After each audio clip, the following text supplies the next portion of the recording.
जी, आगाज करते हैं बच्चों। उम्मीद है कि जी सबको आवाज आ रही होगी, फेसबुक वगैरह पर भी, जूम पर भी। जरा कमेंट लिख कर दें ताकि हम आगे बढ़ें, ताकि मैनेजमेंट चेक कर ले इसको।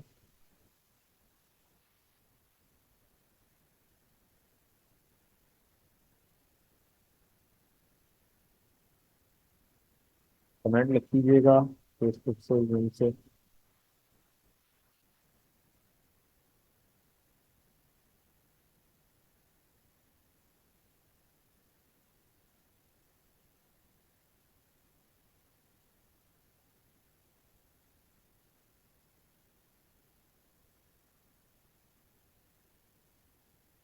जी, सब चलें आगे हम। आ रही है, जूम पे जा रहा है और फेसबुक पे भी जा रहा है।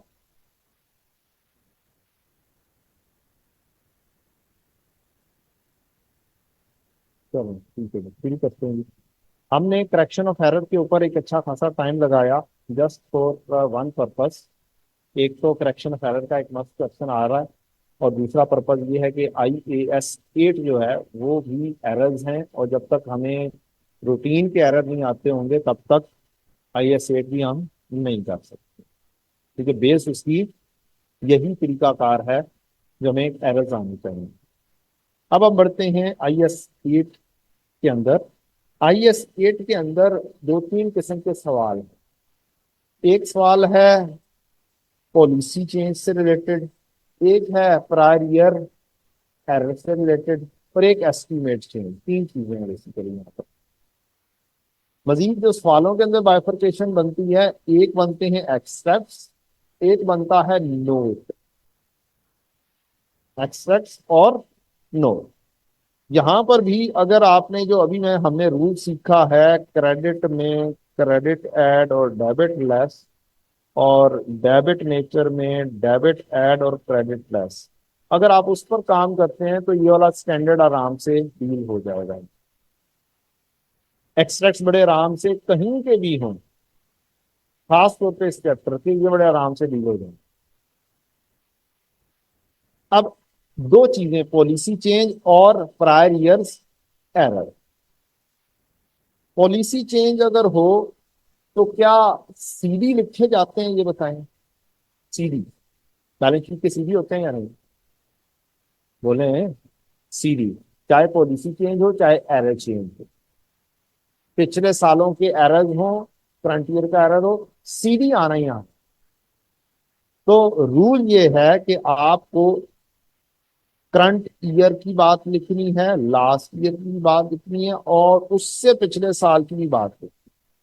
जब आप एक्सपेक्ट कर रहे होंगे statement of financial position, provided उससे पिछले साल में एरर आ रहा हो या पॉलिसी का इफेक्ट आपके क्वेश्चन में मौजूद है, तो आपने तीन चीजें बैलेंस शीट के स्टेटमेंट ऑफ फाइनेंशियल पोजीशन के हिसाब से करंट ईयर की वैल्यू भी लिखनी है, लास्ट ईयर की वैल्यू भी लिखनी है, उससे लास्ट ईयर की वैल्यू लिखनी है। Statement of financial position.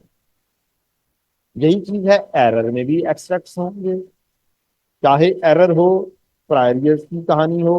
Error भी करंट ईयर में भी लिखा जाएगा, लास्ट ईयर और सेकंड लास्ट ईयर। किसमें? स्टेटमेंट ऑफ फाइनेंशियल पोजीशन के CD, कैरेड डाउन। मैं एक्सट्रैक्ट्स की बात कर रहा हूं अभी दोनों साइड। जब आपकी आती है बात प्रॉफिट एंड लॉस की, स्टेटमेंट ऑफ कॉम्प्रिहेंसिव इनकम, तो इसकी रिक्वायरमेंट में हमें कहा गया कि 2 साल बताओ, एक करंट ईयर और एक लास्ट। CD या पूरे साल की बात, ये हर साल की हर चीज में मौजूद होता है, करंट ईयर भी लिखेंगे और लास्ट ईयर भी लिखेंगे। एरर भी हो, एक्सट्रैक्ट्स हो, करंट ईयर भी होगा और लास्ट ईयर भी होगा। ये बात होगी कौन सी? किस चीज की? एक्सट्रैक्ट्स की। There is a huge difference in extracts and notes requirement. ठीक है जी। तो एक्सट्रैक्ट की बात तो हो गई। एक ही रूल, चाहे प्रायर ईयर एरर हो चाहे पॉलिसी चेंज हो, रीट्रोस्पेक्टिव इफेक्ट आता है। एक ये कहानी, एट अर्लीस्ट पीरियड प्रेजेंट। तो हमें 3 साल बोले गए बैलेंस शीट के लिए और 2 साल बोले गए प्रॉफिट एंड लॉस के लिए। ये तो होगी एक्सट्रैक्ट की कहानी। कैलकुलेशन कैसे होनी है वो बात की बात है। अभी जस्ट लिखनी कौन कौन से साल है वो वाली बात। अब जब हम नोट्स बना रहे होंगे, क्या बना रहे होंगे?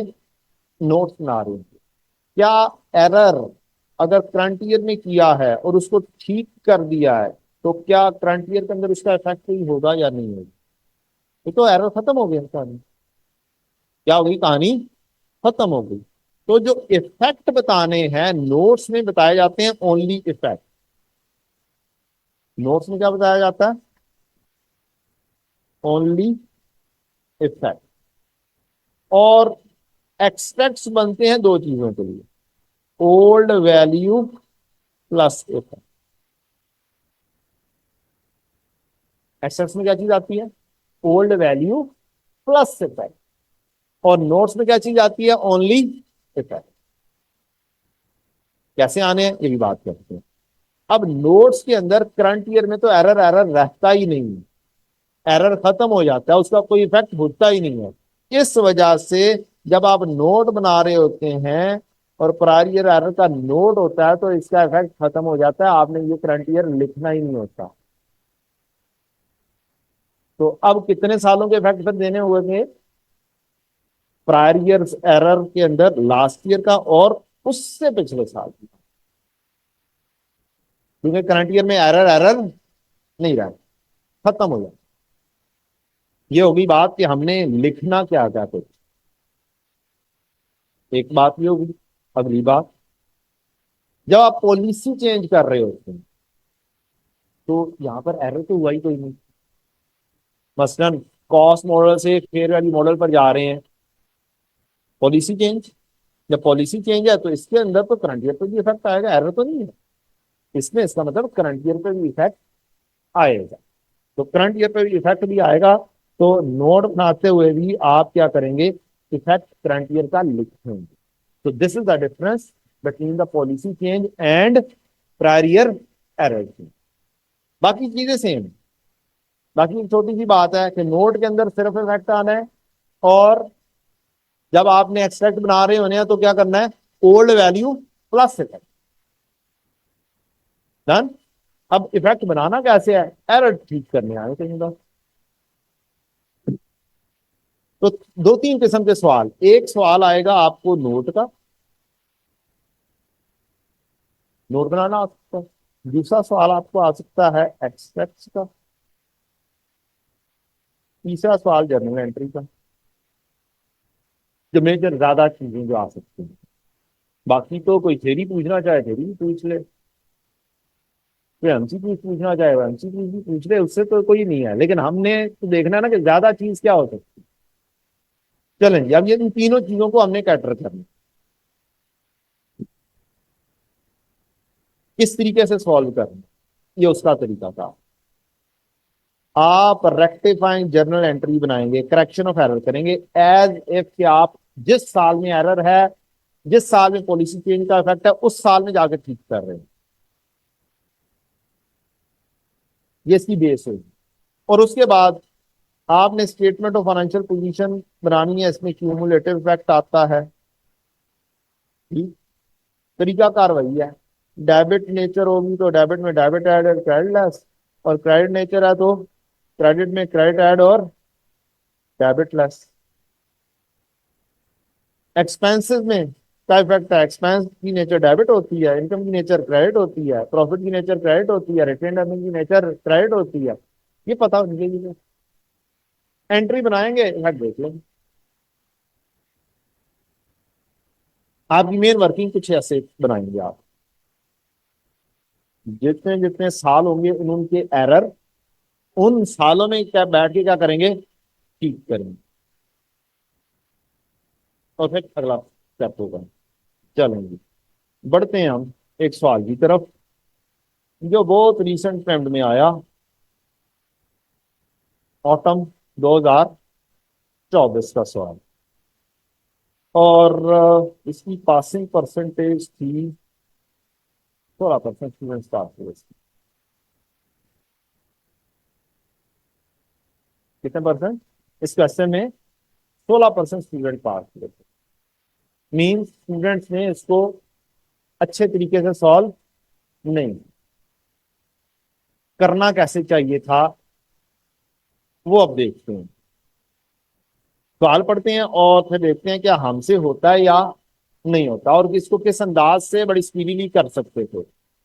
कि pre limited constructed a warehouse at a cost of 102 million. हमने 102 मिलियन का कंस्ट्रक्ट किया, which was completed on 30 June 22। Define your year first. Define your year first, ये अपनी बात ज़हन में रख लें, चाहे FAR 1 हो, चाहे FAR 2 हो, चाहे CMA हो, मैथमेटिकल कोई भी सब्जेक्ट हो, CA का कोई भी क्वेश्चन हो, सबसे पहला काम आपका होना चाहिए ईयर डिफाइन कर। ईयर एंड कब है? 30 जून एंड है, 30 सितंबर है, 28 फरवरी है, क्या है इसकी स्टार्टिंग क्या है? और रिक्वायरमेंट सबसे पहले पढ़ो, जर्नल एंट्रीज करनी, और पहली दफा ये रिक्वायरमेंट आई, नरेशन की लिखी। पहले हमेशा कहता है मुझे नरेशन नहीं चाहिए, जनरली पार्ट होता है जर्नल नरेशन। अब जिसने नरेशन नहीं लिखी उसको मार्क्स नहीं मिले। To be recorded in the books of PL during the year ended 30 June 24। ये हमारा ईयर डिफाइन हुआ, और जहां पर अगर बात कर रहे हैं तो 2022 की बात कर रहे हैं, 30 जून 22 को। इसका मतलब क्या हुआ है? ये हमारा क्या है? 30 जून 24। फौरी तौर पर टाइमलाइन बना दो। 30 जून 24 ईयर एंड है, 30 जून 23 इससे पिछला साल, 30 जून 22 इससे पिछला साल, 30 जून 21 इससे पिछला साल। हमारी इस जगह की बात हो रही है, साल के आखिरी दिन हमने क्या किया है? कंप्लीट किया। The warehouse has a useful life of 12 year. लाइफ कितनी है जी इसकी? 12 साल। Upon completion 95% of the warehouse was rented out. क्या चीज बन गई है? Investment property. while remaining 5% was allocated to profit and loss administrative use। तो इन्वेस्टमेंट प्रॉपर्टी का रूल यहां पर IS 40 जेन में आ जाना चाहिए। IS 40 का रूल ये है कि अगर तो हम इनको अलहदा अलहदा कर कर बेच सकते हैं, 5% पार्ट और 95% पार्ट पे, तो फिर तो ये होंगे ट्रीट अलहदा अलहदा। लेकिन अगर हम इनको बेच नहीं सकते अलहदा अलहदा कर कर, फिर ये अगर इनसिग्निफिकेंट पोर्शन हम खुद यूज कर रहे हैं तो ये कहलाएगी full fledged investment property. The warehouse design prohibits the sale of these separately. इसका मतलब क्या हुआ? ये पूरी की पूरी क्या है? Investment property. On 1 July 23, on 1 July 23, 1 July 23 कहां पर आ रहा है टाइमलाइन में? इस जगह। ये डिफाइन करो कौन सी जगह की बात क्या कर रहा है। 1 जुलाई 23 पर PL discovered that warehouse cost mistakenly included abnormal waste of 6 million in मार्च 22 में इनकर हुई थी। हमने इसको क्या किया? कैपिटल वर्क इन प्रोग्रेस का पार्ट बनाया और लिख दिया इसको इन्वेस्टमेंट प्रॉपर्टी। ठीक। हालांकि एबनॉर्मल वेस्ट कभी भी PPE का पार्ट नहीं बनती, ना PPE, ना बिल्डिंग, ना एसेट, ना इन्वेस्टमेंट प्रॉपर्टी, किसी भी चीज का पार्ट नहीं बनती। ये एक्सपेंस होता है एबनॉर्मल वेस्ट। इवन इन्वेंट्री का पार्ट नहीं होती। कोई भी इन्वेंट्री हो, कोई भी चीज आप बना रहे हो, मसलन सीमेंट था, सीमेंट अगर उसके ऊपर पानी गिर जाए, बिल्डिंग बना रहे हैं, वेस्ट हो गया, कैसे उठाएं और पार्ट बना देंगे? बिल्डिंग में लगा, बिल्डिंग में तो नहीं लगा ना, इस वजह से इसे शामिल नहीं किया जाता। अब आपने ये चीज क्या कर दी है? पार्ट बना दिया। क्या होनी चाहिए थी? हाँ, नहीं। 30 जून 22 को ये इन्वेस्टमेंट प्रॉपर्टी कंप्लीट हो गई, और हमने इसको क्या किया, रेंट पर दे दिया हुआ। अपॉन कंप्लीशन मीन चीज उनको ही हमने से रेंट पर दे दिया और फौरी तौर पर ये कंप्लीट हुआ, रेंट पर चला गया, इन्वेस्टमेंट प्रॉपर्टी का। ऑन 1 अप्रैल 24, ये कहाँ पे की डेट है, 1 अप्रैल 24, यहाँ कहीं पे 1 April 24, PL started using the entire warehouse for its inventory storage. अब ये क्या आ गई, पहले इन्वेस्टमेंट प्रॉपर्टी थी, अब क्या हो गया, ट्रांसफर टू पीपीई का रूल हो गया। The fair value of the warehouse on various dates are as follow. Fair house 1 July 23 की दी हुई है, 1 जुलाई 23, यहाँ की फेयर वैल्यू है हमारे पास 108। 1 अप्रैल की है 114 और 30 जून 24 की है 117। जो उसने फेयर वैल्यू दी हुई हमने वो भी टाइमलाइन के ऊपर लिखी थी। अच्छा, depreciation is applied using straight line method. All item of PPE are subsequently measured using cost model.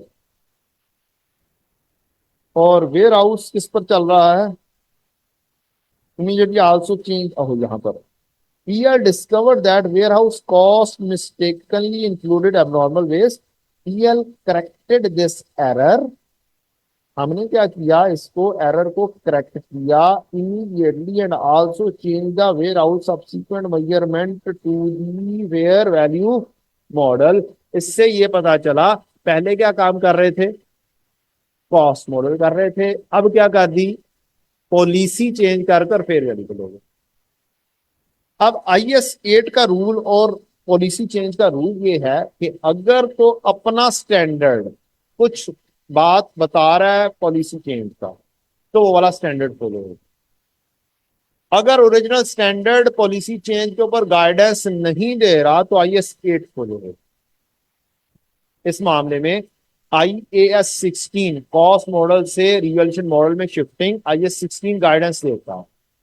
वहां पर पॉलिसी चेंज होती है लेकिन पॉलिसी चेंज में IS 8 डील नहीं करता, जबकि IS 40 के अंदर कोई ऐसी गाइडेंस नहीं है पॉलिसी चेंज से रिलेटेड। तो फिर कौन सा स्टैंडर्ड, IS 8 डील करेगा। ये एक बेस रूल।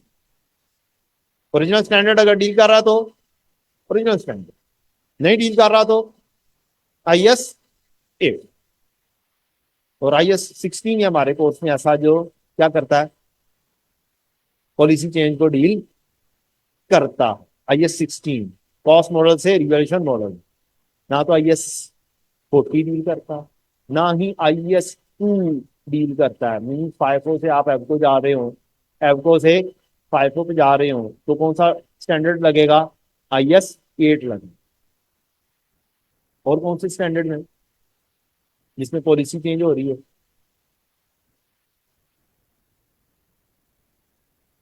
कॉस्ट मॉडल से fair value model IS 40, cost model से फेयर वैल्यू है तो 40 डील नहीं करता, कहां पे जाएंगे, IS 8 के तहत डील करेंगे। और कोई स्टैंडर्ड बोले जिसके अंदर कोई पॉलिसी चेंजेस की बात हो, क्या 20 में है कोई, ही हो सकता है, पॉसिबल है कि डेफर्ड ग्रांट के तौर पर डील कर रहे हैं, अब आप उसे नेट के तौर पर डील करना चाहें, कौन सा स्टैंडर्ड, IS 8 पे ले आओगे, ठीक है।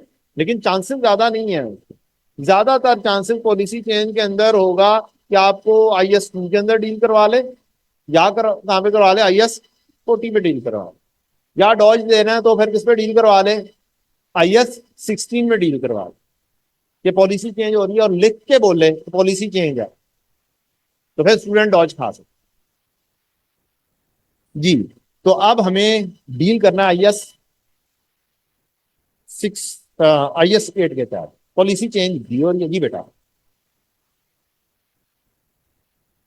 ओरिजिनल स्टैंडर्ड अगर डील कर रहा है तो ओरिजिनल स्टैंडर्ड फॉलो होगा। जैसे IAS 16 में कॉस्ट मॉडल से रिवैल्यूएशन मॉडल IS 16 डील कर रहा है, तब IS 16 ही कोई डील कर देगा, अब IS 8 छलांग मार के नहीं आएगा। जबकि IS 40 कॉस्ट मॉडल से फेयर वैल्यू मॉडल में शिफ्टिंग डील नहीं करता। IS 2 फाइफो से एफको, एफको से फाइफो डील नहीं करता। तो फिर कौन सा स्टैंडर्ड यूज होगा? IS 8, पॉलिसी चेंज का। रीजन क्या बनी इसको डील करने, ऐसे रखने की? ऐसे क्योंकि बहुत सारे स्टैंडर्ड थे जो डील नहीं करते, फिर एक अलग से स्टैंडर्ड बनाया गया कि जनाब पॉलिसी भी चेंज हो सकती है। अब तरीकाकार पहला, एरर को उनके अपने सालों में ठीक करो जाए। नंबर 1, पॉलिसी चेंज भी रिट्रोस्पेक्टिव इफेक्ट। ऐसे ही सोचो कि वो वाला ओरिजिनल ईयर को जाकर ठीक करना। अब पहली गलती कौन से साल में हुई? क्या 2022 में गलती हुई? क्या वेयर हाउस कॉस्ट में गलत कॉस्ट ऐड हो गई? ठीक करोगे तो क्या एंट्री पास करोगे? ओरिजिनल एंट्री, लॉस डेबिट और इन्वेस्टमेंट प्रॉपर्टी क्रेडिट, सीपी नहीं। ठीक है, कौन सा है? Investment property, loss debit. और कौन से साल में? 2022 में। चुप करके जाओ और जाके एंट्री वहां पे लिख दो, एबनॉर्मल लॉस डेबिट और इन्वेस्टमेंट प्रॉपर्टी क्रेडिट, 6 के साथ गलती है उसमें जाके लिख दी। अच्छा, क्या इसकी फिर डेप्रिसिएशन चार्ज होती चली जा रही होगी ईयर एंड पर? अब 30 जून 22 पर अगर कैपिटलाइज किया तो 30 जून 22 में कोई डेप्रिसिएशन चार्ज होगी? हुई होगी?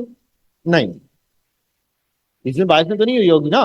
30 जून 23 पर एंट्री पास हुई होगी डेप्रिसिएशन की, हुई होगी।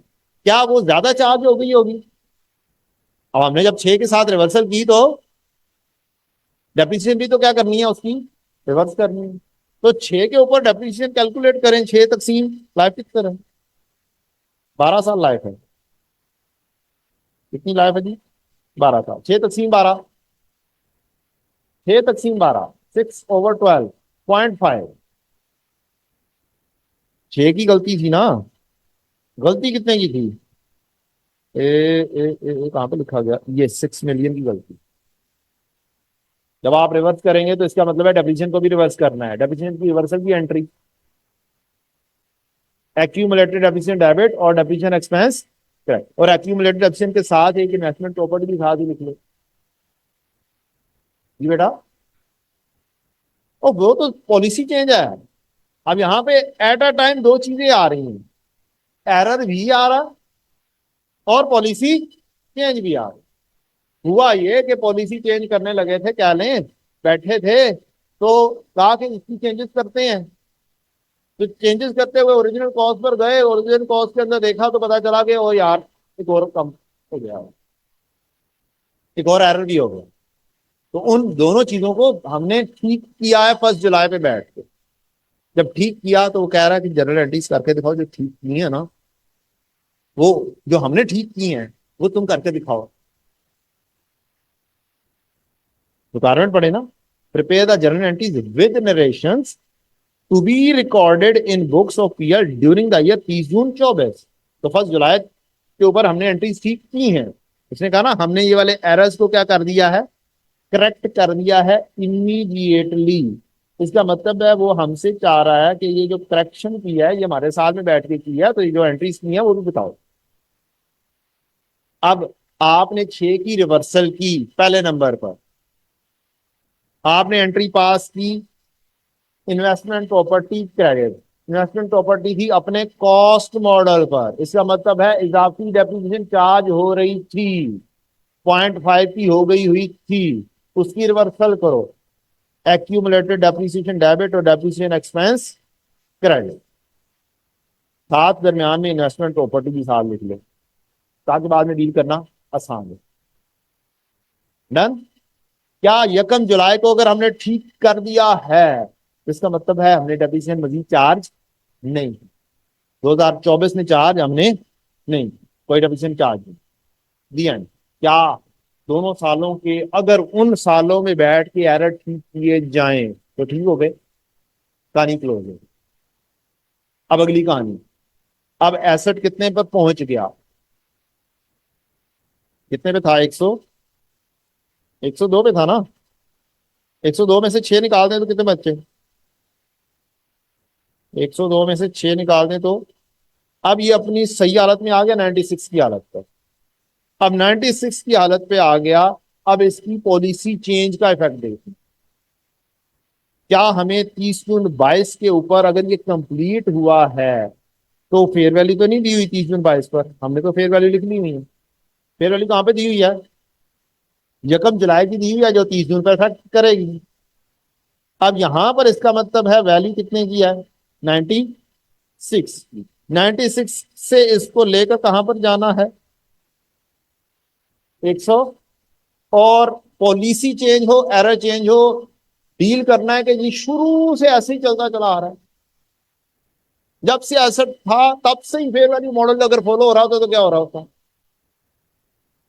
ठीक। अब 96 पर आप चले। 96 के ऊपर आपने कोई डेप्रिसिएशन चार्ज की होगी। 96 डिवाइड बाय 12 कितनी चार्ज की? 8 की चार्ज। अगर आप पॉलिसी चेंज कर रहे हैं तो इसका मतलब है आपने क्या करना है? कॉस्ट मॉडल को पूरा रिवर्स करना है। ठीक। और मुकम्मल किस पर आना है? Fair value. डन। अब अगर आप इसकी डेप्रिसिएशन चार्ज कर चुके हुए हैं, इसका मतलब है डेप्रिसिएशन भी नॉक ऑफ हो जानी चाहिए, खत्म हो जाएगी। ये वैल्यू कितने पर आ गया होगा? 96 से कितने पर आ गया? 8 माइनस करके 88 पर। कितने पे आ गया? 88 पर आ गया। अब इसकी फिर फेयर वैल्यू गेन कितना आएगा अगर मैं 88 पे था तो? 20 का फेयर वैल्यू। ठीक। एसेट को कितने पर ले गया मैं? 88 पर। वहां पे वर्किंग की है 96। 8 की डेप्रिसिएशन कितने पे आ गया? 88 पर। 88 से किस पर लेकर जाऊं मैं? 20 पर। एक अंदाज ये होता है 88 से मैं ले गया। अगर मैं 96 से 88 पर लेकर 108 पर लेकर आता फिर कितना डिफरेंस आना था? चलता। आपको असल में इन्वेस्टमेंट प्रॉपर्टी को 108 पर लेकर आना है। वो 88 पर मौजूद थी पिछले साल। आपने डेप्रिसिएशन चार्ज कर दी हुई थी। अब उसको क्या करो? या तो नॉकिंग ऑफ कर लोगे और पॉलिसी चेंज कर ले जाओगे। नॉकिंग ऑफ क्या होगी? एक्यूमुलेटेड डेप्रिसिएशन को रिवर्स कर लो ज्यादा था। एक रिवॉल्यूशन के वक्त एंटी पास करते हो कि नहीं करते? एंटायर एक्यूमुलेटेड डेप्रिसिएशन को ट्रांसफर करते हो किसमें? पीपीई में। तो नॉक ऑफ हो जाएगी। ठीक। तो वो वाली एंट्री। अब आपने इस साल में कोई इफेक्ट नहीं आना। फेयर वैल्यू 1 जुलाई पर 108 है।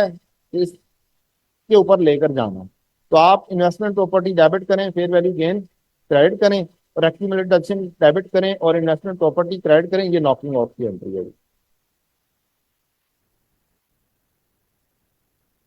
ठीक है। इसको एक और अंदाज से भी डील कर सकते हैं कि इन्वेस्टमेंट प्रॉपर्टी पहुंच चुकी है 88 पर। इसको जस्ट एक एंट्री पास करो, इन्वेस्टमेंट प्रॉपर्टी डेबिट और फेयर वैल्यू गेन क्रेडिट। अगर आप डील करते हैं net of mean depreciation debit और एसेट क्रेडिट वाली एंट्री पास है तो हमें ऐसा तो कहा नहीं हुआ, ना ही रूटीन में ये वाली एंट्री होती। वर्किंग बनाई जा सकती थी इसके साथ। चले इन्वेस्टमेंट प्रॉपर्टी ये वाली एंट्री ये वाली आ गई, ऑलरेडी कर दी है मैंने। इन्वेस्टमेंट प्रॉपर्टी डेबिट और फेयर वैल्यू गेन क्रेडिट, ये दूसरी एंट्री होगी। अब क्या तीसरे साल के अंदर 2023 में ट्रांसफर हो रही है? तीसरे साल में क्या हुआ? ट्रांसफर हुई टू पीपीई। ये भी अभी एंट्री पास नहीं की। 108 से 114 पर पहुंचाने के लिए कितना गेन आया? 6 का। इसका मतलब है एंट्री पास होनी थी इन्वेस्टमेंट प्रॉपर्टी डेबिट और फेयर वैल्यू गेन क्रेडिट। उसके बाद ट्रांसफर की कहानी। ट्रांसफर पीपीई डेबिट और इन्वेस्टमेंट प्रॉपर्टी क्रेडिट कितने पर जाएगी? 114 पर। और ये पीपीई डीम्ड कॉस्ट कहलाएगा। क्या कहलाएगी जी? Deemed cost. और इसके ऊपर डेप्रिसिएशन चार्ज होगी। ये बताएं अगर 1 अप्रैल को ये ट्रांसफर हो रही है तो मजीद कितने महीने हैं जिनकी डेप्रिसिएशन चार्ज होनी चाहिए? अप्रैल, मई और जून। अगर आपने टाइमलाइन बनाई हो ना तो गलतियां बहुत क्या हो जाएंगी? कम हो जाएंगी। और डील करना बहुत आसान हो जाएगा।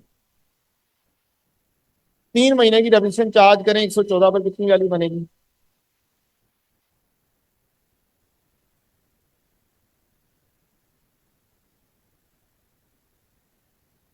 कैसे बनाई?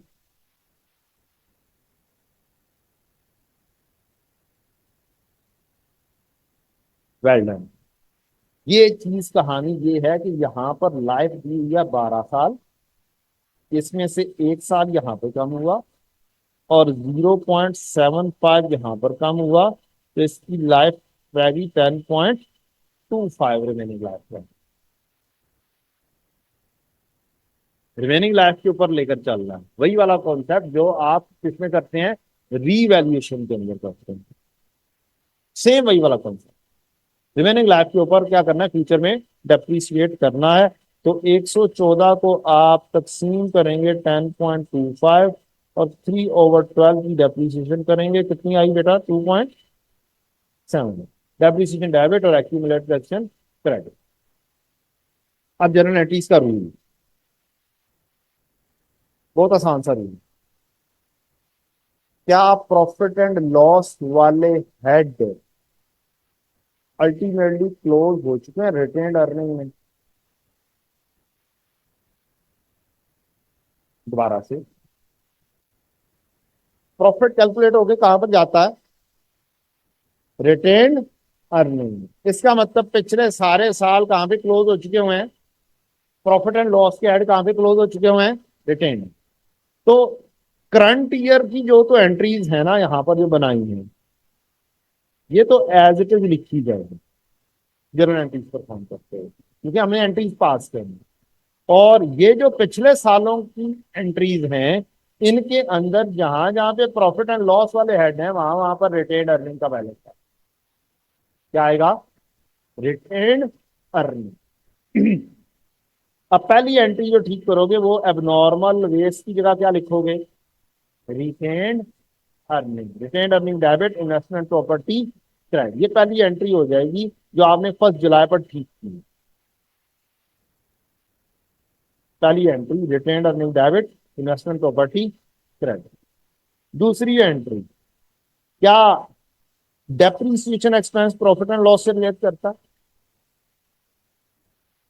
ठीक, तो एक्यूमुलेटेड डेप्रीसिएशन डेबिट कर दो और डेप्रीसिएशन एक्सपेंस की जगह क्या कर दो, रिटेन्ड अर्निंग क्रेडिट कर दो।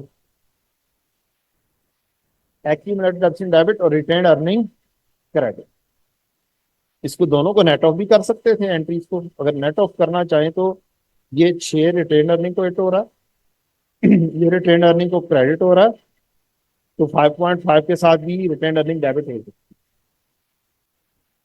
ठीक है, लेकिन मेरे नजदीक बेहतर यही है क्या करें, अलग अलग काम।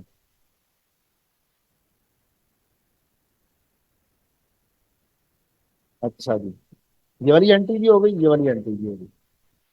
नेक्स्ट एंट्री क्या जी, ये वाली entry, investment property debit fair value gain credit. क्या फेयर वैल्यू गेन पिछला साल क्लोज हो चुका हुआ है, रिटेन अर्निंग, यहाँ पे क्या लिखेंगे, रिटेन्ड अर्निंग। यहाँ पर ये तो नॉकिंग ऑफ की एंट्री है, ये आगे हो गई। तो इन्वेस्टमेंट प्रॉपर्टी डेबिट और फेयर वैल्यू गेन की जगह पर क्या आएगी, रिटेन्ड अर्निंग आएगी। किधर गई,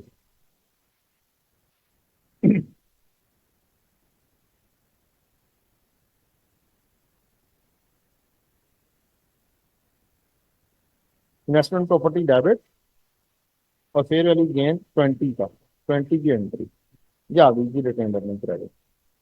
इन्वेस्टमेंट प्रॉपर्टी डेबिट और रिटेन्ड अर्निंग क्रेडिट, और ये नॉकिंग ऑफ है एक्यूमुलेटेड एक्सचेंज डेबिट और इन्वेस्टमेंट प्रॉपर्टी क्रेडिट एलिमिनेशन। जी बेटा, नॉकिंग ऑफ से मुराद है कि आप एक एंट्री पास कर रहे हैं, एसेट को ले आया हुआ है यहाँ पर, पत्नी किधर गई, एसेट था कितने का, 96 का। 96 के बाद आपने डेप्रिसिएशन चार्ज की, आप कहां पे पहुंच गए, 88 पे। अब आपके पास दो अकाउंट नजर आ रहे हैं आप, एक 96 कॉस्ट मॉडल और एक उसके अगेंस्ट डेप्रीसिएशन, एक्यूमुलेटेड डेप्रीसिएशन 8 के साथ, तो 96।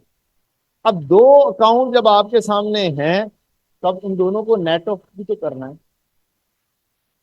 एसेट के अंदर जब आप क्या नाम है रिजर्वेशन करते हैं, तब भी ये करते हैं, एलिमिनेशन जिसको बोलते हैं, क्या बोलते हैं, एलिमिनेशन या ट्रांसफर के साथ भी बोला जाता है, कुछ लोग बोलते हैं।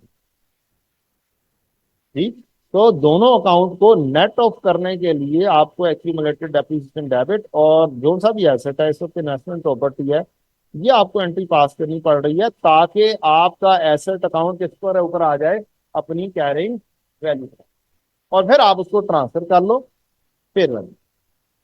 ठीक हो गया। इस वजह से ये एलिमिनेशन वाली एंट्री है एंड नथिंग एल्स। मेरे नजदीक अगर आप एलिमिनेशन की उस तरीके से एंट्री पास नहीं करते हैं, भूल भी जाते हैं, तो बहुत ज्यादा मार्क्स नहीं कटेंगे। ऑब्वियसली कटेंगे लेकिन बहुत ज्यादा नहीं कटेंगे, कम से कम क्वेश्चन आगे चलेगा। Investment property debit, retain earning credit, और ये वाला साल की तो एंट्रीज एज इट इज आनी, 2024 की एंट्रीज तो एज इट इज जो आपने की है सेम उठाकर लिख दी। तो रूल इसी तरीके से होगा, हर सवाल को इसी तरह से डील कर देंगे। एंट्रीज रिटेन अर्निंग में जानी है पिछले सालों, ये हो गया रूल। क्योंकि प्रॉफिट एंड लॉस सारे पिछले साल कहां पे क्लोज हो चुके हुए हैं, रिटेन अर्निंग में क्लोज हो गए हुए हैं, लिहाजा क्या बनेगा, रिटेन। ये एक तरीकाकार। इसका एक और तरीकाकार भी है। दूसरा तरीकाकार ये है कि हमने अकाउंटिंग इक्वेशन पढ़ी हुई है। क्या होती है वैसे, asset is equal to liability plus equity. एक तरीका कार ये है, सारी एंट्री को इकट्ठा क्लोज करो, एसेट को अलग से लिखो, लायबिलिटीज को अलग से लिखो, और बैलेंस स्टेट एंड अर्निंग। मतलब अगर मैं इस एंट्री को करना चाहता, क्या एबनॉर्मल लॉस तो छोड़ देता, इन्वेस्टमेंट प्रॉपर्टी क्रेडिट हो रही थी कितने के साथ, 6 के साथ क्रेडिट हुई। इन्वेस्टमेंट प्रॉपर्टी डेबिट हुई, एक्यूमुलेटेड एक्शन। अगर मैं इसको क्या सोचूं कि एसेट का अकाउंट है, तो एक्यूमुलेटेड डेप्रिसिएशन को मैंने कर दिया डेबिट 0.5, 6 के साथ क्रेडिट।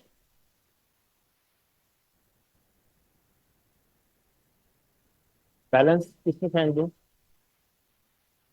बैलेंस किसमें फेंक दूं, रिटेन है, आंखें बंद करके। एक दूसरा तरीका, वही वाला फैक्ट आ गया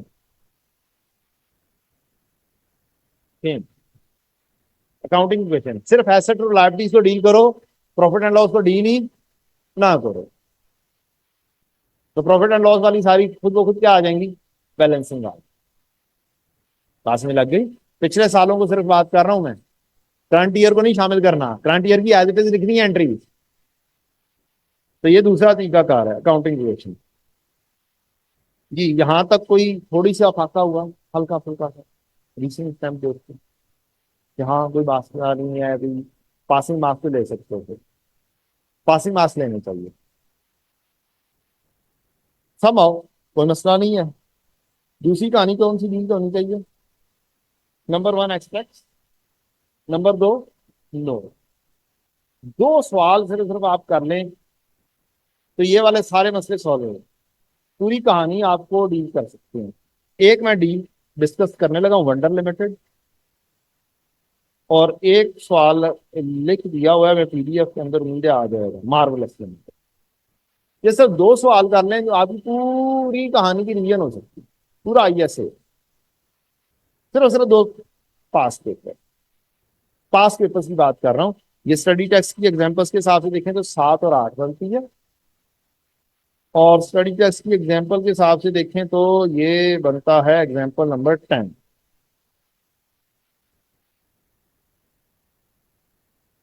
तो मोर और लेस ये चीजें क्या हो जाएंगी, डील हो जाएंगी। शुरू करते हैं, टाइम शॉर्ट है हमारे पास, क्योंकि हमने बड़ा डिटेल में IS-33 को भी निकाला देखा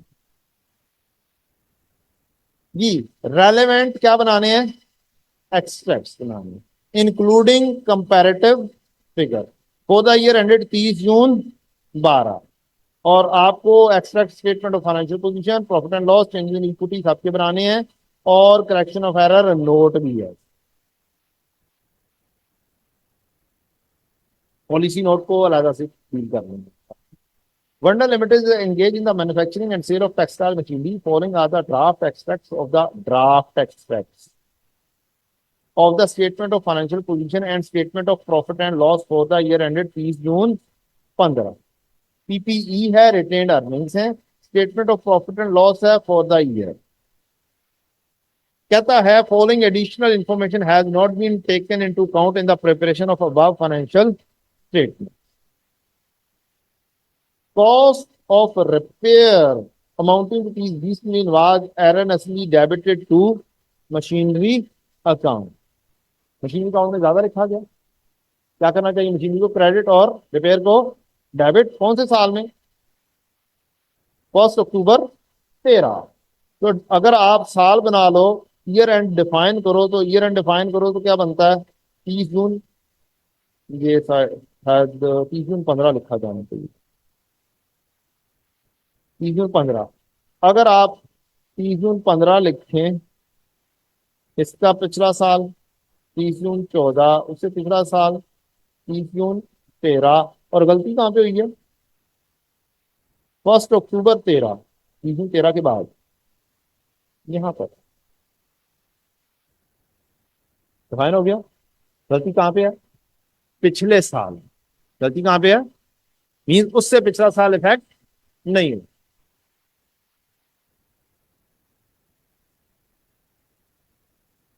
डेप्रिसिएशन कितनी चार्ज हुई होगी? अक्टूबर से लेके जून तक, 9 मंथ्स की। अगर टाइमलाइन ही बना ले तो आपकी जिंदगी स्कूल में आ सकती है बच्चों। अच्छा जी। एस्टिमेटेड लाइफ कितनी थी? 10 साल।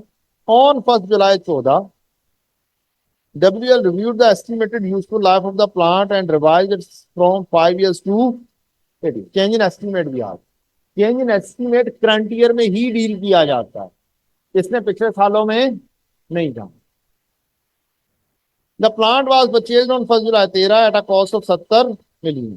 Depreciation is provided under straight line method, ignore taxation. ले जी शुरू करते हैं फिर। गलती कहाँ पे है? पिछले साल। पिछले साल में अगर गलती को ठीक कर दिया जाए, पीपी क्या कर दोगे? क्रेडिट। क्रेडिट और रिपेयर को कर दोगे डेबिट। रिपेयर डेबिट हो गया, पीपी क्रेडिट हो गया। क्या डेप्रीसिएशन भी इजाफी चार्ज होगी? उसको भी रिवर्स करना है। अब आसानी के लिए पीपीई को डेबिट करो, डेप्रीसिएशन एक्सपेंस को क्रेडिट करो। बजाय के वर्ड कौन सा यूज करो? Accumulated depreciation. तो वैल्यू बता दें मुझे यहीं से। 20 को तकसीम किया 10 पर, 2 आया, जब 9/12, 1.5। रिपेयर डेबिट पीपी क्रेडिट पिछले साल की entry. PP debit depreciation expense credit, ये 1.5 ही बनती है, कुछ और बनती है? क्यों जी? 20 तकसीम 10 इंटू 9/12, 1.5 ही बनेगी। तो ये 1.5 पीपी डेबिट और डेप्रिसिएशन एक्सपेंस क्रेडिट, ये आपने पिछले साल एंट्री पास कर। क्या इस साल में भी एंट्री पास हो गई होगी? हमें साल के एंड पे पता चला। क्या पता चला? साल के एंड पे पता चला। ये देखें, अगर ड्राफ्ट फाइनेंशियल स्टेटमेंट्स हैं तो इसका मतलब एंट्रीज हो चुकी हैं, और एंट्रीज हो गई हुई है। और हमें क्या पता चला है?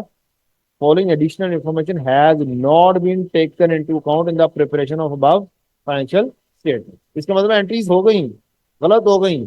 इस साल को भी ठीक करोगे तो इस साल की भी डेप्रिसिएशन को रिवर्स करोगे, पीपी डेबिट और डेप्रिसिएशन एक्सपेंस क्रेडिट। अब इस साल में 20 तकसीम 10 करोगे, 2 की डेप्रिसिएशन होगी रिवर्स।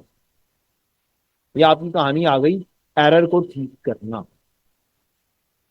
दूसरा काम है एस्टीमेट को चेंज करना। एस्टीमेट चेंज करने में क्या हुआ जी? बताओ बच्चे। एस्टीमेट चेंज 5 साल से 8 साल किया है। 1 जुलाई 13 में 70 मिलियन था, तो 70 मिलियन अगर आपकी कॉस्ट थी 1 जुलाई 13, 30 जून 14 पे डेप्रिसिएशन कितनी चार्ज की होगी? 14 की। और वैल्यू कितनी आ गई होगी? 56। अब ये आपका 1 जुलाई 14 की WDV आ गई। अगर हम पुराने अंदाज से ही काम करते, पुराना अंदाज क्या था? कितनी लाइफ थी? 8 साल, 8 साल के ऊपर ही बेटा 14 मालूम किया ना, तो गलत, गलत पास कर दी फ्रॉम। अच्छा 5 ईयर से 8 ईयर्स पे जा रहा है, ठीक है। 5 साल पुरानी लाइफ थी, बाद में 8 साल करेंगे। Useful life, estimated life change की है 5 से कितने साल, 8 साल। अब 1 जुलाई 14 पर दो वैल्यूज को डील करना, पुराने साल से और नए साल। नए हिसाब से अगर एंट्री पास करते तो कितनी बननी थी, 56 को किससे डिवाइड करें, 8 से या 7 से? 1 साल गुजर चुका, तो कितना बाकी बच गए, 7। 7 रिमेनिंग लाइफ कितनी है, 7। कितना आंसर आया, 8 की डेप्रिसिएशन चार्ज होनी चाहिए थी, पुराने हिसाब से कितनी हो गई होगी, 14 ही हो गई है। तो इसका मतलब है कि कितनी इजाफी डेप्रिसिएशन चार्ज हो चुकी हुई है, रिवर्स कर दिया जाए। इजाफी डेप्रिसिएशन चार्ज हो गई है, ऐसे क्या कर दो, रिवर्स कर दो। रिवर्स की एंट्री तो आपको आती है, एंट्री रिवर्स करने की एंट्री पीपी डेबिट और डेप्रिसिएशन एक्सपेंस क्रेडिट, ये एस्टीमेट चेंज की कहानी हो गई। डन। अब ये कहानी जब हो गई तो फिर कहानी आपकी शुरू होती है, कौन से वाली, चाहे आपने नोट बनाना है, चाहे आपने एक्सट्रैक्ट बनाना, ठीक है जी। अब एरर चेंज है, एक्सट्रैक्ट्स के लिए आपको एक बात बताइए, स्टेटमेंट ऑफ फाइनेंशियल पोजीशन के एक्सट्रैक्ट्स बनाने तो क्या करेंगे,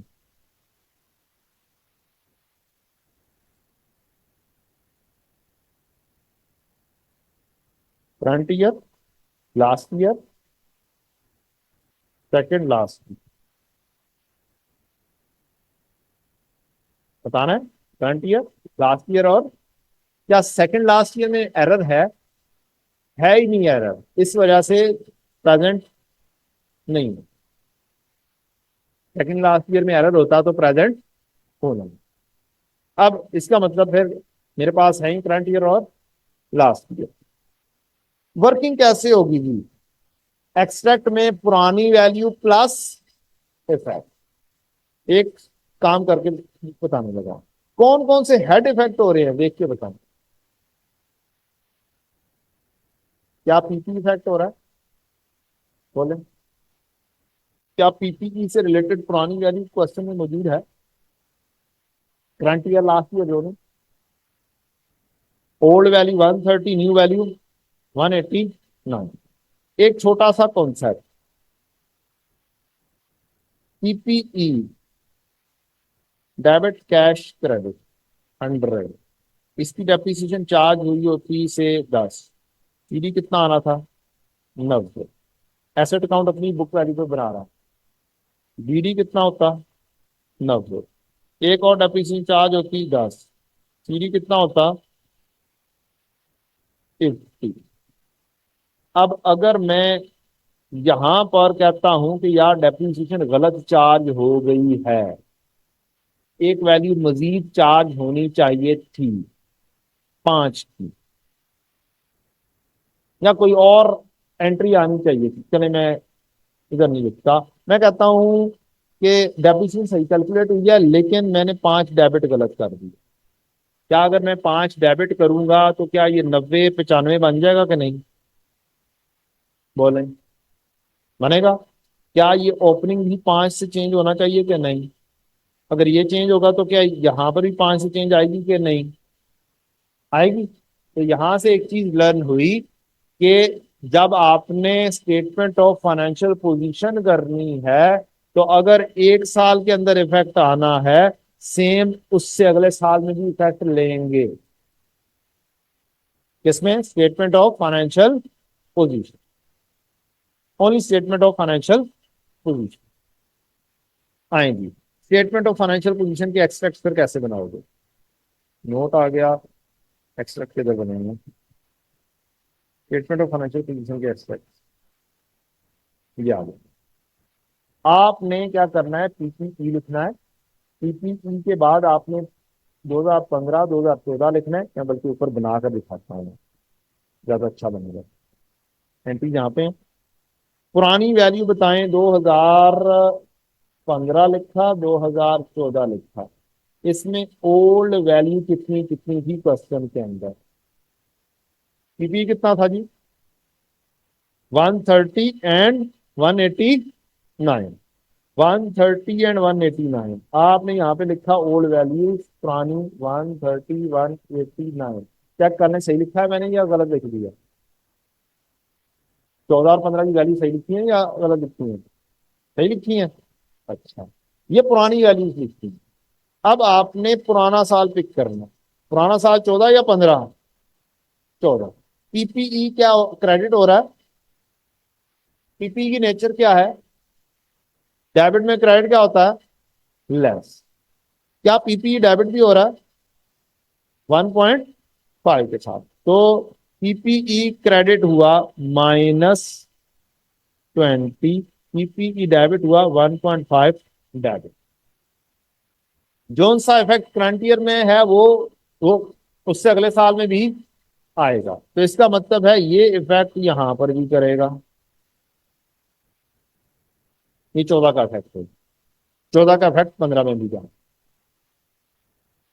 इससे अगली कहानी, इससे अगला साल 2015 को डील करें। 2015 पीपी क्या हो रहा है? डेबिट हो रहा है। और पीपीई वंस अगेन क्या हो रहा है? डेबिट। दो थॉट पीपीई डेबिट हो रहा है। तो यहां पर क्या करेंगे? पीपीई डेबिट सिर्फ 15 में, 2 और 6। अब ये आपके रिवाइज सीडी कैलकुलेट होंगे। पास में लग गई। रूल एक ही है, डेबिट में डेबिट ऐड और क्रेडिट लेस, और क्रेडिट में क्रेडिट ऐड और डेबिट। ये बताएं रिटेन्ड अर्निंग का क्या काम करेंगे? रिटेन्ड अर्निंग में भी क्या लिखोगे? 2015 2014। पहले क्या लिखोगे? Old value. ओल्ड वैल्यूज कितनी थी रिटेन्ड अर्निंग? 108 और 198। 108 198।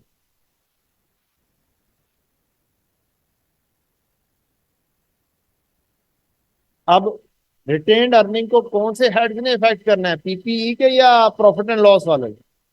Profit and loss. तो अब profit and loss, retained earning की नेचर क्या है? क्रेडिट है। यहाँ पर क्योंकि सिर्फ दो हेड है, शायद इफेक्ट सेम ही आ जाएगा। रिपेयर डेबिट होने से रिटेन्ड अर्निंग कम होगी या ज्यादा?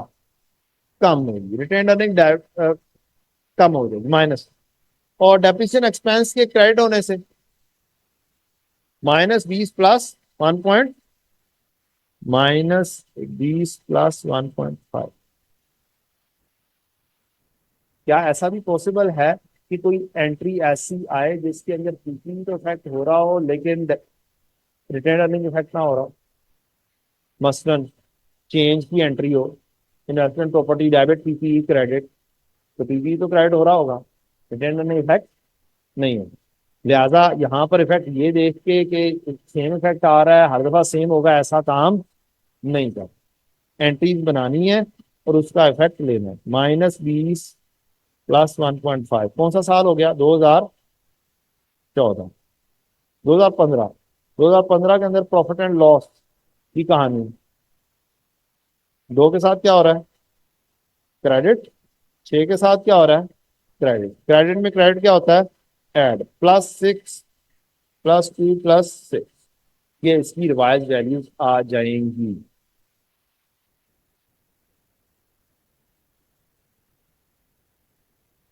ठीक है जी।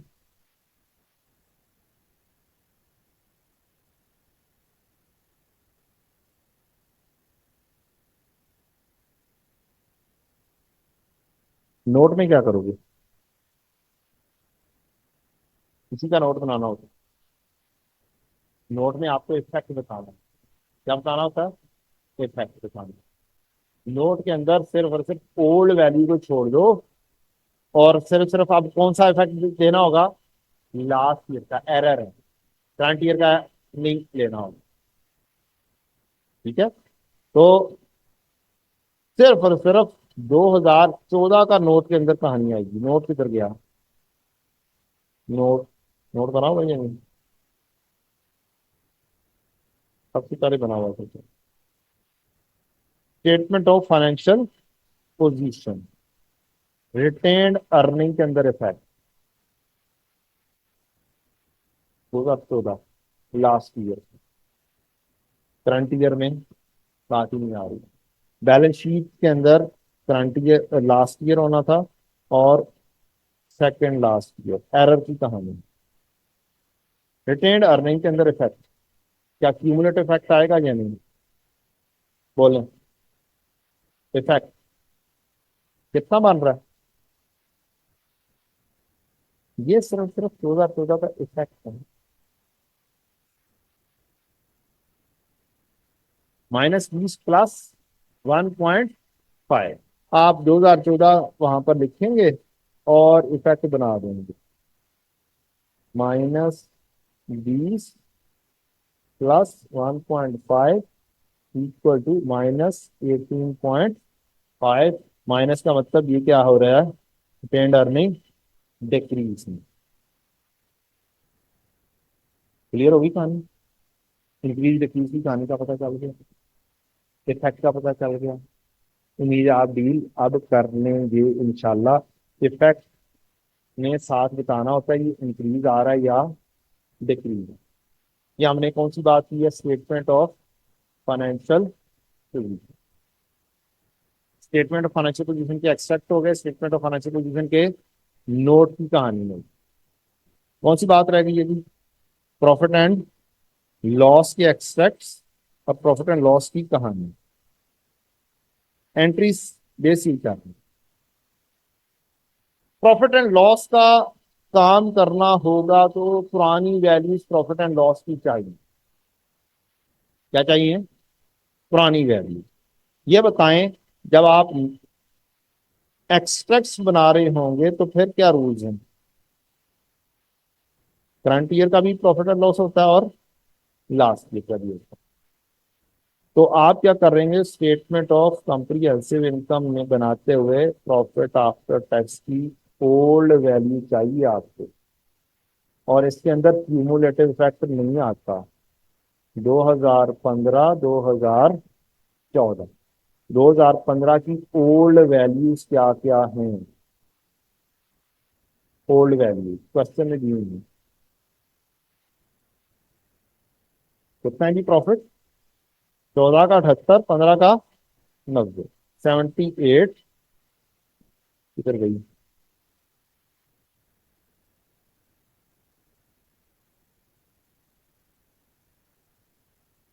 78 एंड 90, हाँ जी 90 था। चलो, अब profit and loss last year में क्या डेबिट हुआ है? रिपेयर, रिपेयर से लास्ट ईयर का प्रॉफिट क्या हुआ होगा? कम। और डेप्रिसिएशन एक्सपेंस क्रेडिट हुआ, प्रॉफिट बढ़ जाएगा। 20 माइनस और जमा 1.5, जमा 20 माइनस 1.5। और 2015 में डेप्रिसिएशन क्या हुई है? क्रेडिट। डेप्रिसिएशन क्या हुई है? क्रेडिट। इससे प्रॉफिट क्या हुआ होगा? बढ़ गया होगा 2 से और प्लस 6 से। इसमें रिवाइज वैल्यूज आ जाए। ये कौन सी कहानी हो गई? एक्सट्रैक्ट, पुरानी वैल्यू प्लस इफेक्ट। इफेक्ट कहां से बनेगा? Correcting entry. डन। नोट में, नोट में एरर में करंट ईयर होगा या नहीं होगा? करंट ईयर में एरर एरर रहता नहीं है, लिहाजा सिर्फ सिर्फ किसका बनेगा? Only last year. Last year कौन सा? 2014। 2014 का इफेक्ट ऑन प्रॉफिट कितना है? प्रॉफिट इंक्रीज हुआ या डिक्रीज हुआ? 2014 का प्रॉफिट इंक्रीज हुआ, ये फैक्ट है। क्या? ओ सॉरी, रिपेयर डेबिट हुआ है, माइनस करेंगे, कितना हो गया? सॉरी जनाब, रिपेयर माइनस होगा, -20, -20 और डेप्रीसिएशन क्या हुई है, क्रेडिट +1 2। तो डिक्रीज इन प्रॉफिट है, नेट कितना, 18.5। सिर्फ 1 साल बनाएंगे, क्या करेंगे, 1 साल। उससे पिछले सालों के एरर होते तो क्या करना था, तो भी 1 साल बनना। नोट के अंदर बनना ही क्या है, एरर में 1 साल ही, ओनली लास्ट। इससे पिछला साल बैलेंस शीट पे। ये कहानी भी होगी बच्चों कि आप नोट बनाते हुए जब प्रॉफिट के ऊपर इफेक्ट देंगे, तो अब कहानी, ये प्रॉफिट की कहानी आपने डील कर दी। क्या दो और लाइन आइटम्स हैं आपके पास, रिपेयर की लाइन आइटम है और डेप्रिसिएशन एक्सपेंस की लाइन है। जी बेटा, अभी तो समझाया, क्यूमुलेटिव इफेक्ट होता है। सवाल ये आया है कि बैलेंस शीट में डबल इफेक्ट क्यों लेते हैं, क्यूमुलेटिव इफेक्ट क्यों लेते हैं, ये समझाया आपको। पीपी में अगर मैं यहाँ पर पिछले साल में जाके ठीक करता हूं तो क्या क्लोजिंग ठीक होगा, ओपनिंग भी चेंज होगा, उससे अगले साल का भी क्लोजिंग चेंज होगा। तो इस वजह से दोनों सालों में क्लोजिंग का बैलेंस पिक किया और इफेक्ट ले। पिछले साल का इफेक्ट है, मैंने इस साल में तो चेंज किया ही नहीं। ये तो पिछले साल का इफेक्ट है, इधर से 95 बना, इधर से ये भी 85 हो जाए। क्लियर। इसलिए बैलेंस शीट में क्यूमुलेटिव इफेक्ट आता है, जो करंट ईयर में इफेक्ट देते हैं वो उससे पिछले साल में भी लिख देते हैं, फिर बैलेंस शीट बनाते हो उससे अगले साल में भी। 3 साल तक आप ये काम करेंगे। और प्रॉफिट एंड लॉस में ओनली करंट ईयर का इफेक्ट आएगा। तो अब आपने बनाया था, अब लाइन आइटम्स 3 हिट हो रही थी, कितनी, 3। एक रिपेयर चेंज होगा, रिपेयर कम हुई ज्यादा हुई, रिपेयर के डाइवर्ट होने से रिपेयर इंक्रीज हुई 20, इंक्रीज को पॉजिटिव में लिखा। डेप्रीसिएशन एक्सपेंस में डिक्रीज आई, वो लिख दिया। प्रॉफिट को पहले से वर्कआउट किया कि -20 +1.5, इसका इफेक्ट कितना है, 18.5 से कम है। हर लाइन आइटम को हम डील कर देंगे, लिख देंगे। क्या बनाते हुए, नोट बनाते हुए। नोट बनाते हुए ओनली इफेक्ट आ रहा है, एक्सट्रैक्ट बनाते हुए old value plus effect.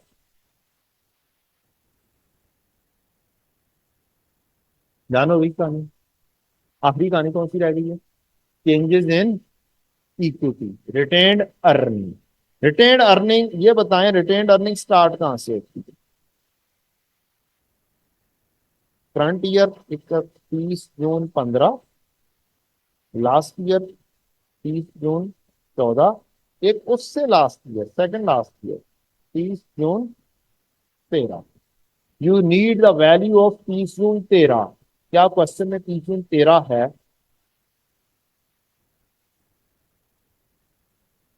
Starting point ही नहीं है, क्या मालूम कर सकते हैं। क्या रिटेन अर्निंग का अकाउंट बनाना आता है, क्या रिटेन अर्निंग का 14 का सीडी 108 है, कोई डिविडेंड की इंफॉर्मेशन नहीं है, प्रॉफिट आफ्टर टैक्स 2014 का क्या 78 है, तो क्या बीडी मालूम हो सकता है, कितना आया भला, 108 में से 78 माइनस कर देंगे तो 30, स्टार्टिंग पॉइंट मिल गया। ट्रेंड अर्निंग में हिडन हो सकती है इंफॉर्मेशन, क्या करनी है, मालूम करनी है। इसी तरह से रिटेन्ड अर्निंग के बैलेंसेस देकर, प्रॉफिट्स देकर आपको डिविडेंड मिसिंग दे सकता है। मसलन यहां पर मुझे ये 30 लिख कर दिया होता, 2013 का 30, क्लोजिंग मेरे पास मौजूद है, प्रॉफिट मेरे पास मौजूद है, यहां से बैलेंसिंग डिविडेंड की वैल्यू आ सकती थी।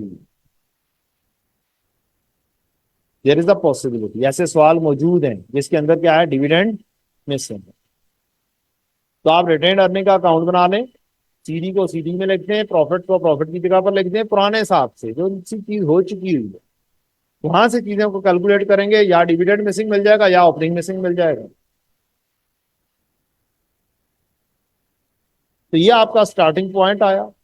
इस स्टार्टिंग पॉइंट में बाद में प्रॉफिट आफ्टर टैक्स कैलकुलेट करना है रिवाइज। क्या ये ओल्ड वैल्यू है? क्या ओल्ड वैल्यूज में जैसे इफेक्ट किए हैं वैसे इफेक्ट बन सकते हैं पिछले साल के और करंट ईयर के? बिल्कुल बन, उसी तरह से इफेक्ट बना देंगे। मसलन आप रिटेन्ड अर्निंग बना रहे हैं, ये ओपनिंग प्रॉफिट आफ्टर टैक्स आपने लिखा 78, 78 में 18.5 की क्या क्या है एडजस्टमेंट की, रिवाइज प्रॉफिट आ गया।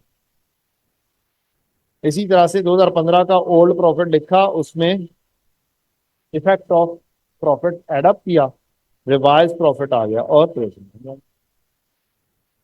तो रिटेन्ड अर्निंग, अगर आपको full flash statement of changes in equity का भी क्वेश्चन मिल जाता है तो उसके अंदर भी ऐसे ही एडजस्टमेंट्स होंगी, ऐसे ही वर्किंग बननी है और ऐसे ही वर्किंग के अंदर देखे रिटेन्ड अर्निंग में जो इफेक्ट आ रहा है वो सोचता है। नहीं, ये कहानी हो गई है। अब वंडर लिमिटेड हो गया है, मार्वलस लिमिटेड आप खुद कर लेंगे, क्वेश्चन मैंने लिख दिया है, फॉर्मेट में सॉल्व कर दिया हुआ है। ये रिसेंट टाइम का तो नहीं, इससे पुराना सवाल है मोहानी का, इसके ऊपर एक रेप्लिका सवाल आ चुका है, पॉलिसी चेंज का सवाल था। अब इसमें भी वही वाली कहानी थी शायद जो भी मैंने डिस्कस की है, शायद रिटेन अर्निंग मिसिंग थी। प्रॉफिट इतना था, रिटेन अर्निंग कितनी थी 2014 की, तो यहाँ से हम ये प्रॉफिट था, ये रिटेन अर्निंग थी।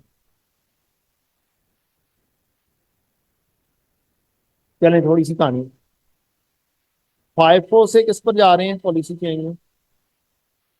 फाइफो से किस पर? इसका मतलब है यहां से यहां पर जा रहे हैं।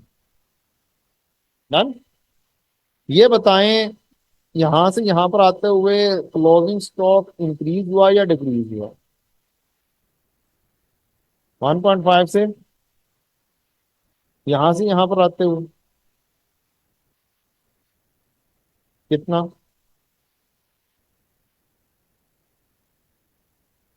2.2 से स्टॉक बढ़ा और यहां से 4 से कम हुआ, ऐसे ही है। ये बताएं क्लोजिंग स्टॉक की जनरल एंट्री क्या होती है?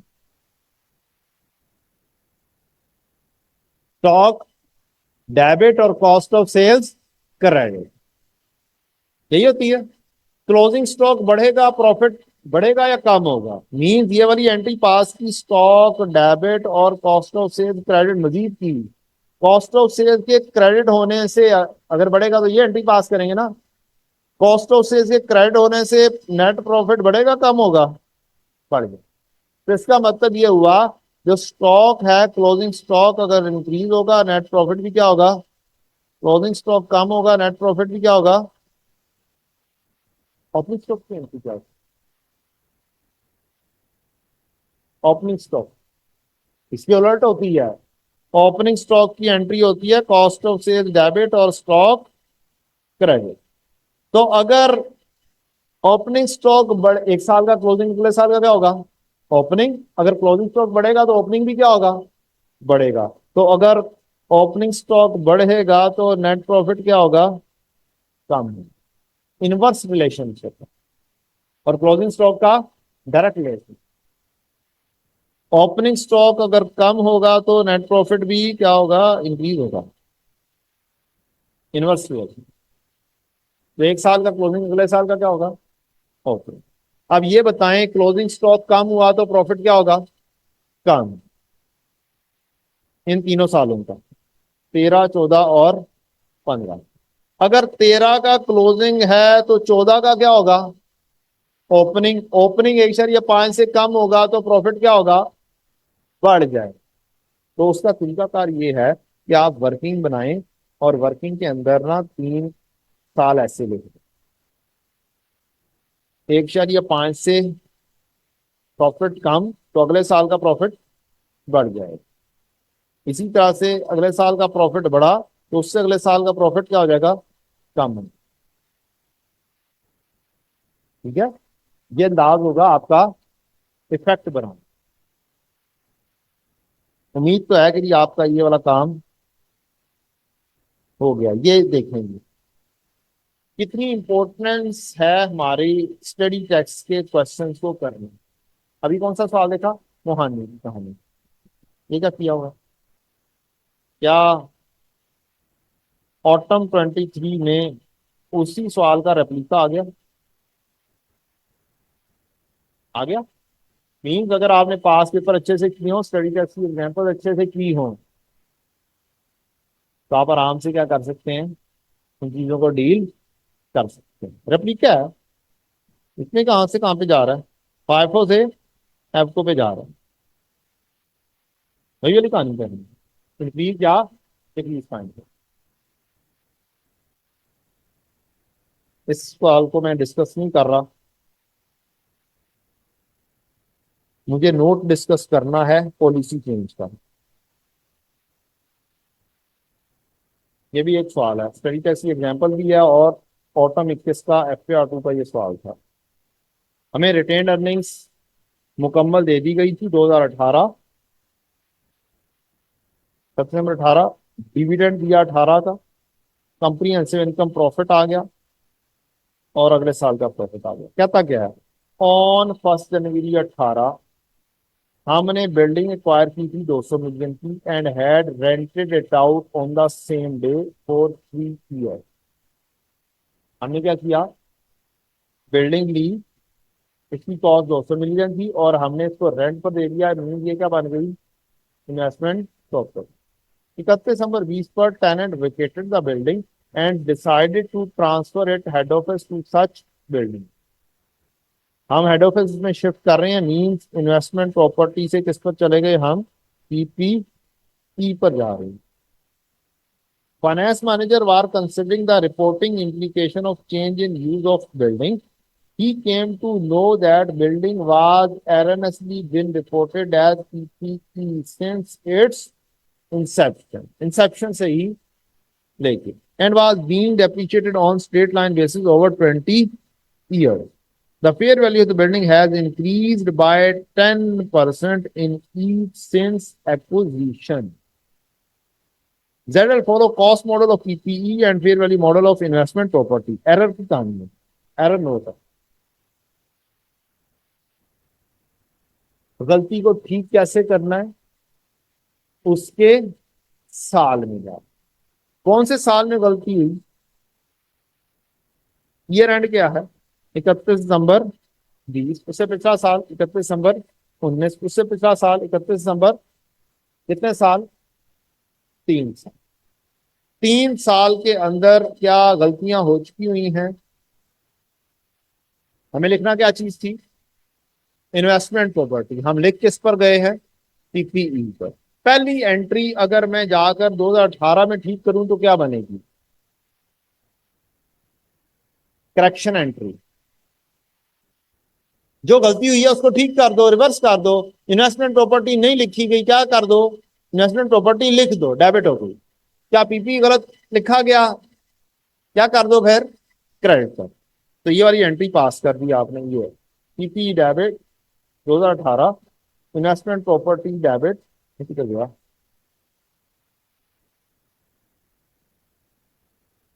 ये इन्वेस्टमेंट प्रॉपर्टी डेबिट और PPE क्रेडिट।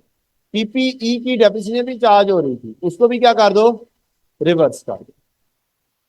PPE डेबिट और डेप्रिसिएशन एक्सपेंस क्रेडिट। तीसरा इफेक्ट खत्म कर दिया। तीसरा इफेक्ट, यही वाला काम करो मुकम्मल, हर साल में इसकी रिवर्सल एंट्री बना दो। बन गई? हर साल में एक ही डेप्रिसिएशन चार्ज होगी, सारी रिवर्स कर।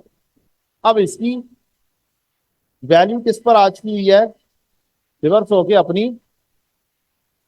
नॉर्मल अंदाज में आ गई। अब आपको इसकी इन्वेस्टमेंट प्रॉपर्टी डी करते हैं फेयर वैल्यू पे। Investment property debit, fair value gain credit. ये वैल्यू बढ़कर 220 पर पहुंच जाएगी। फिर इन्वेस्टमेंट प्रॉपर्टी डेबिट और फेयर वैल्यू गेन क्रेडिट, ये वाला अकाउंट बने अगर समझना तो। 200 पर आ गया, इसे 220 पर लेके जाना है, उससे अगले साल 10% से मजीद बढ़ाना है, 242 पर लेके जाना है, उससे अगले साल 10% मजीद बढ़ाना है, 266। तो ये इसके फेयर वैल्यू गेन आएंगे, इनकी एंट्रीज पास कर दो। और फिर इफेक्ट को हर साल में उस अंदाज से डील कर दो। एंट्री पास करनी है तो पिछले सालों के प्रॉफिट एंड लॉस को क्या करो, रिटेन अर्निंग, और बाकी एंट्रीज लिख दो। ले जी, error note. During the year, it was identified that building investment property was erroneously capitalized as PPE in 18. Error has been correctly retrospectively और effect on line item is as follows.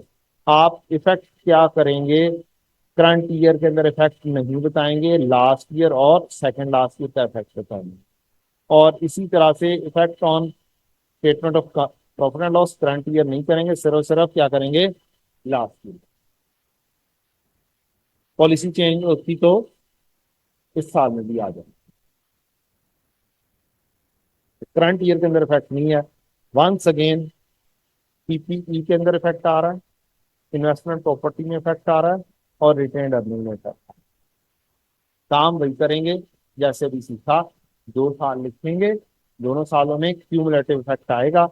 ये cumulative effect आ गया, एक साल में error तो अगले साल में भी ठीक, यहाँ पर एक साल में ठीक किया तो अगले साल में भी ठीक है जी। तो इसको देख लीजिएगा। इंपॉर्टेंट कहानी ये है कि पिछले सालों में जो सी चीज लिखी है, अगर आप वो चेंज हो रही है तो उसे इसके साथ क्या लिखो, री स्टेट।